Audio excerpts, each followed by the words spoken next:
I think there's a really big problem with Call of Duty right now. I've never felt this way about Call of Duty or just in general. Something is seriously wrong with Warzone right now. In case you've been living under a rock the last couple of weeks, Call of Duty has been getting a ton of backlash from the player base. But why is that? Player counts were at an all-time high at launch, and I would also go as far to say this was one of the best launches within the last 5 years or so. Well, today we'll be looking into the potential downfall of Call of Duty in 2025. From lack of server stability, an ongoing cheating problem, and other games doing everything right, there's a lot going on in the Call of Duty space, and not for the right reasons. When Black Ops 6 launched, most everyone agreed that the game was pretty good at the very least. Sure, it didn't come without its flaws, but the overall consensus was for sure positive. And then Season 1 happened. This brought Warzone into the Black Ops 6 engine and turned the game upside down on itself. Now, I want to make one thing clear. Warzone has never had a seamless integration whenever it's like merged with another title, but this one by far is probably the worst one mechanically speaking. There's no footstep audio, the movement penalties were ridiculous compared to last year's version, loadouts aren't saving, the servers are all time bad. I mean, it just goes on and on. Warzone's failure is still like very much so in the spotlight right now, but I don't want that to be the focal point of this video. But what I do want to say is this is a perfect example of why Warzone should be an entirely separate entity to Call of Duty and should almost have like no overlap whatsoever. And since Warzone is now arguably in one of the worst states it's ever been in, Black Ops 6 is now suffering too. Now I want to make one thing clear. I actually really like Black Ops 6. I've been enjoying a lot of what I've been playing when it functions properly. The meat and potatoes of a really good Call of Duty are present. I think they just need a little more seasoning and maybe a little more time in the oven to make this game great. The cheating problem is first and foremost what comes to mind for many people's reasons as to why this game is dying, and I think that's a pretty good reason for a game to decline. I have a whole video I put out last week about the failure of Ricochet and the anti-cheat as a whole, so if you want a more in-depth look at how bad it is aside from what I'm about to talk about, go ahead and check that out after this. But I'm sure you know cheating is really bad in Black Ops 6 and Warzone, and it actually feels like there is no anti-cheat whatsoever in existence. And we finally got a statement from Activision about anti-cheat very recently, which is extremely rare, and basically to sum things up, they're talking about how they're integrating new systems and like AI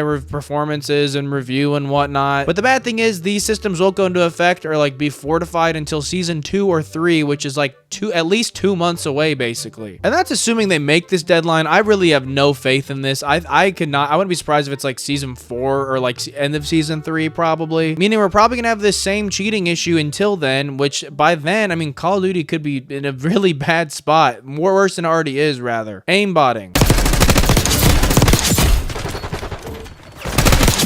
wall hacks, and even crashing the server. Oh yeah, he's doing it. Oh, he did it.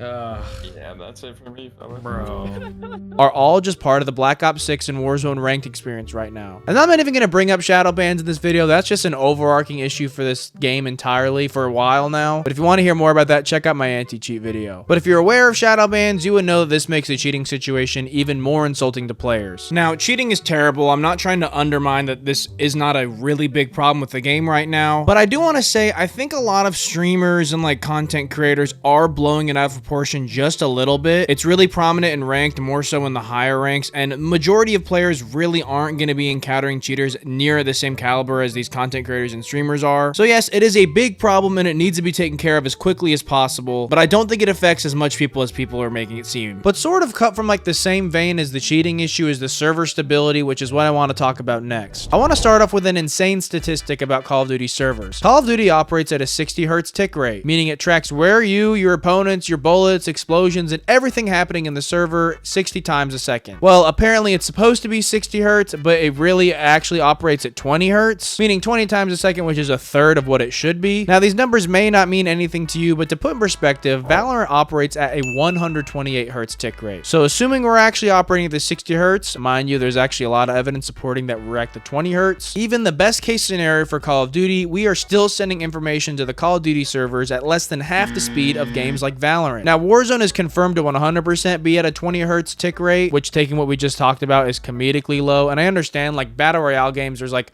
up to 120 people in each lobby, so there's way more going on and like the servers can't really handle that. Like I think Fortnite operates at something similar like 30 Hz and they do just fine. But this is a billion-dollar company we're talking about. This is where it becomes beyond my comprehension as to what they're actually spending their money on. There's countless desync issues in this game and more so in Warzone. I can show you a clip that happened to me and that is absolutely insane.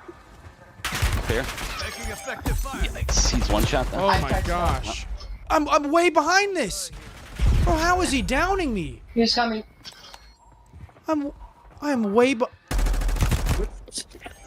No way, bro. He's fucking one shot up there again. There's two up there. Yeah, I'm sorry. I'm not in here. Nope. You're good, bro. You're good, bro. Don't res me. Don't res me. I'm gonna die. Yeah, I had a 11 ping in this gunfight. That's what the server was telling me, which means that this is just evidence that the Call of Duty servers are awful. When these desyncs occur, it turns into these problems with hit registration, and overall, whatever you're seeing on your screen won't match whatever's happening on somebody else's screen, which is just not good for a multiplayer game. Also, in a game like Call of Duty, where split-second flicks, aim, slides, dives, and whatever else can win you gunfights, it can be pretty frustrating to die from something beyond your control. Regardless if Call of Duty operates at 60 or 20 hertz, it should definitely be more for a juggernaut in the gaming industry like Call of Duty. But they have tons of money, and this is also like one of, if not the most popular online video game like right now. I'm not great at the game, but I'm also not the worst player, but there are a handful of games you'll load into where your ping is good, you don't have any packet loss, but everything feels off and clunky. And that's where this awful tick rate and server stability come into play. And you can even mention zombies while we're here. If you run a solo game of zombies, you have to connect to the servers to play. And with that, there's a chance the servers are having one of their moments and you're stuck in a solo game of zombies with a laggy experience for the entire duration. Which, mind you, on a side note, I don't think like zombies should require you to connect to the servers. I think that should be like entirely set. I think they should just track all that on your machine instead of the servers. So that's an issue in and of itself. But that really just shows you how horrible these servers are. The game literally only needs to keep track of you as a player, and everything else is, you know, like AI, like CPUs that you're fighting against. So why on earth would you ever lag in a solo game of zombies? So we've established that the cheating problem is just like honestly a feature about this game, and the server stability is just like really making it even more difficult to play. But there's also one more external factor to Call of Duty that I really think is not helping its case right now. There's actually a lot of other great games out at this moment. Most notably Marvel Rivals, which has taken one of the biggest IPs, not only in gaming, but in entertainment in general, and created an amazing hero shooter that has seen a lot of success right at launch. And it's looking like it's here to stay. Granted, these brand new games can often have a lot of hype right at the launch and then kind of just downfall, but like Marvel Rivals is doing pretty well for itself at the moment. On the other hand, Fortnite recently released Fortnite OG again. This time it's like a permanent mode, which is like rubbing salt in the wound for the Warzone players still waiting for Verdansk. Then in the back of all this, you have the Delta Force beta, which looks like a sneaky contender for another potential FPS competitor. Anyways, these games are for sure part of the Call of Duty Venn diagram of similar demographics of players that could be, scratch that, are definitely taking away players from Black Ops 6. Since ranked play in Call of Duty is unplayable for a lot of people, why not drop into Tilted Towers like it's 2017 with your boys and in a game that has a much better anti-cheat? Or play a brand new hero shooter with tons of recognizable characters? Or try out a brand new Battlefield-like game with no skill-based matchmaking? There's just a ton of competition for this very specific moment in time for Call of Duty, and I think that for sure plays a role in the decline in viewership and interest in Call of Duty most recently. I know that sounds like I'm talking about this from like a content creator's perspective, but when views are down, interest is down. That is like a direct correlation between the two. The future of Call of Duty does look very uncertain, and with the recent anti-cheat statement, it's given a lot of players even less faith in the franchise. Meanwhile, Fortnite drops OG Fortnite, then immediately follows it up with a 5v5 tactical FPS mode, shows that they're really here to dominate the scene and don't plan on taking their foot off the gas anytime soon. I want Call of Duty to be good, and you know that at my core I'm a Warzone player, but right now I have very little motivation to play this game, especially if I'm not hopping on with any friends. I personally have been playing Marvel Rivals and been having a blast, and for sure is my game right now. I mean, I'm